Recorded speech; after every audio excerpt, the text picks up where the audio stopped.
చివరిగా ప్రత్యేకంగా ఎస్పీ గారికి పోలీసు వ్యవస్థకి విజ్ఞప్తి చేస్తా ఉన్నా.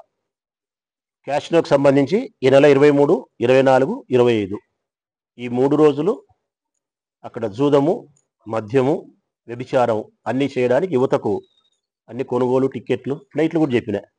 Kadapa to Goa, Hyderabad to Goa, Bengaluru to Goa దగ్గరలో ఒక ఎయిర్పోర్ట్, ఫ్లైట్ నెంబర్ కూడా చెప్పిన, 91 ఫ్లైట్ నెంబర్, సమయం కూడా చెప్పిన. అన్ని కూడా మళ్ళీ వచ్చి నేను ఎస్పీ గారికి స్వయంగా నేను వివరిస్తాను. దీని కింద కార్డు కూడా ఉంది వాళ్ళది, ఎంఎన్ఆర్ అని కూడా. ఆంధ్రజ్యోతి పత్రికల పేర్లు కూడా రాసినారు, ఎవరు అనేది కూడా రాసినారు. ఎస్పీ గారికి విజ్ఞప్తి చేస్తానా, 23, 24, 25 పొద్దుటూరు నుంచి 100 మంది పైగా యువకులు గోవాకు పోతున్నారు. వ్యభిచారం చేయనీకి, తాగనీకి, జూదమానికి. వీళ్ళంతా వ్యాపార వర్గాలకు సంబంధించిన పిల్లలు. ఇది చేపిస్తానే తెలుగుదేశం పార్టీ నాయకత్వం. ఎస్పీ గారిని నియంత్రించమని విజ్ఞప్తి చేస్తా ఉన్నా. మీరు విచారించండి, మీ ఇంటెలిజెన్స్ ద్వారా వాస్తవాలు వెలుగులోకి వస్తాయి. ఇది కనుక మీరు నియంత్రించకపోతే కనుక క్యాన్సర్ జబ్బులాగా ఈ క్యాష్నో అనేది యువత మీద ప్రభావితం చేసి రాష్ట్ర వ్యాప్తంగా వ్యాప్తి చెందుతుంది, సర్వనాశనం అయిపోతుంది.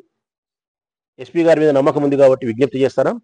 ఎస్పీ గారిని అపాయింట్మెంట్ అడిగినా రేపు కన్నా ఇస్తే రేపు పోయి కలిసి అన్ని విషయాలు కూలాంశంగా ఆయనకు తెలియజేస్తా, మళ్ళీ ప్రెస్కు రిలీజ్ చేస్తా.